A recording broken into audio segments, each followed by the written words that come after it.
પ્રેમ પ્રકરણમાં બબાલ, બે જૂથ વચ્ચે પથ્થરમારો. આણંદના વિદ્યાનગરમાં મોડી રાત્રે બનાવ બન્યો.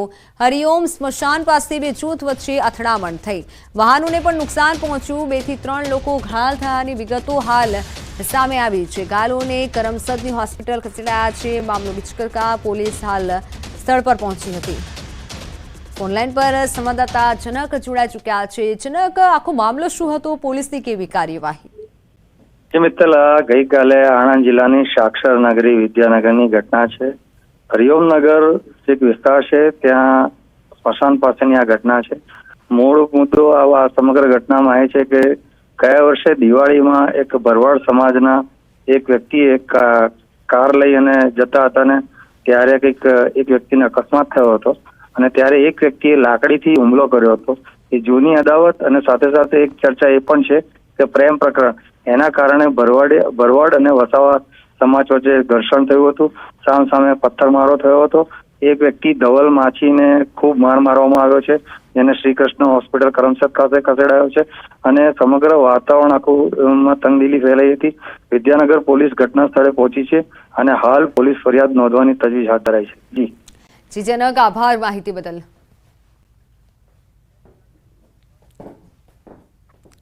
બાદ સ્થાનિક ભાજપના નેતાઓ જાગ્યા, કામ કર્યાના ગુણગાન ગાયા. વડોદરાની વિશ્વામિત્રી નદીના પાણીએ પથારી ફેરવ્યાને 15 દિવસ થઈ ગયા છે. રાજ્ય સરકારે રાહત પેકેજ જાહેર કરી દીધું છે, ત્યારે 15 દિવસ બાદ વડોદરા ભાજપના નેતાઓ જાગ્યા છે. પૂર દરમિયાન કરેલા કામોના ગુણગાન ગાવાનો વારો આવ્યો છે. આ નેતાઓને એટલે સામે આવવું પડ્યું કેમ કે સ્થાનિક ભાજપના નેતાઓ વિઘ્નહર્તાના દર્શન કરવા જતા ડરી રહ્યા છે. એક પણ રાજકીય નેતા ગણેશ પંડાલમાં જવાની હિંમત કરતા નથી. વડોદરામાં પૂરથી રોષનો ભોગ ન બને, લોકોના વિરોધથી બચવા માટે ગણેશ પંડાલમાં જવાનું ટાળી રહ્યા છે. જે જાય છે તેને લીલા મોઢે જનતા પાછી કાઢી રહી છે કેમ કે ભયાનક પૂરમાં ભાજપ શહેરીજનોને બચાવવામાં નિષ્ફળ ગયું છે. ત્યારે હવે ભાજપના નેતાઓએ પૂરમાં ભાજપે કરેલા રાહત કાર્યોની માહિતી આપી. ભાજપના નેતાઓના દાવાઓ પ્રમાણે પૂર દરમિયાન 3 દિવસમાં 40,000થી વધુ દૂધની થેલીનું વિતરણ કર્યું. લોકોને પૂરી, શાક, ડ્રાય નાસ્તો, ખીચડી આપવાનો પ્રયાસ કર્યો.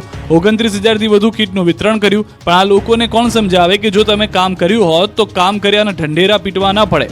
જેથી એક વાત તો નક્કી છે કે સ્થાનિક ભાજપના નેતાઓએ હવે કિંમત ભોગવવા રહેવું પડશે તૈયાર. અમદાવાદ વાસીઓ અને રાજકોટના લોકોને હેલ્મેટ માથાનો બોજ લાગે છે, નહીં જ પહેરે.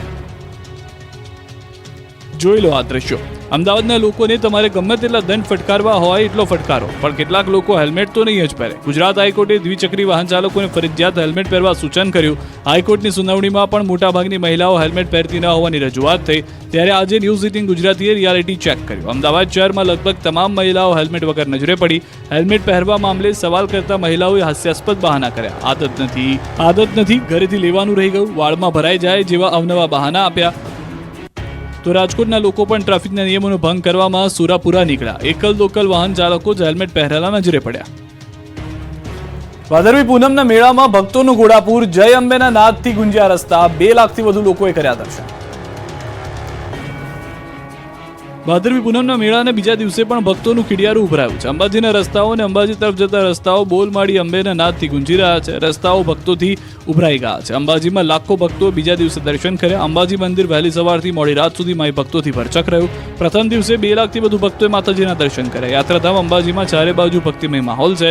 ભક્તો હાથમાં ધજાઓ લઈને પગપાળા અંબાજી આવી રહ્યા છે. અનેક ભક્તો સંઘ સાથે પણ અંબાજીમાં પહોંચી રહ્યા છે.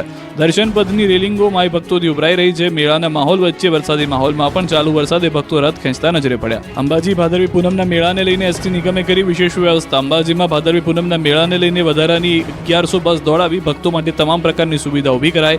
અંબાજી જતા યાત્રિકો માટે પણ 18 સપ્ટેમ્બર સુધી વધારાની બસો દોડાવાશે. વહીવટી તંત્રએ બસના ભાડામાં ઘટાડો કર્યો છે. અંબાજીથી ગબ્બર સુધીનું 20 રૂપિયા ભાડું વસૂલવામાં આવતું હતું, જેની તંત્રમાં રજૂઆત કરાઈ હતી. એસટી વિભાગે ભાડાની રકમમાં ઘટાડો કર્યો. તો અંબાજી મેળામાં જાહેર હરાજીને એક સરકાર સ્ટોલ દ્વારા મેળાનું વિશેષ બ્રાન્ડિંગ કરાયું. ભાદરવી પૂનમના મહામેળામાં વેચાણકર્તાઓની સુવિધા માટે વહીવટી તંત્ર અને શ્રી અરાસુરી અંબાજી માતા દેવસ્થાન ટ્રસ્ટ દ્વારા ખાસ આયોજન કરાયું. આ અનોખા સ્ટોલ મેળામાં યાત્રિકો માટે, શ્રદ્ધાળુઓ માટે આકર્ષણનું કેન્દ્ર ઊભું કરાયું. દાતા અંબાજી રોડ અને હડદાડ અંબાજી રોડ પર જાહેર હરાજીને એક સરખા સ્ટોલનું વેચાણ કરાયું છે, જેમાં 264 સ્ટોલનું વેચાણ કરાયું છે.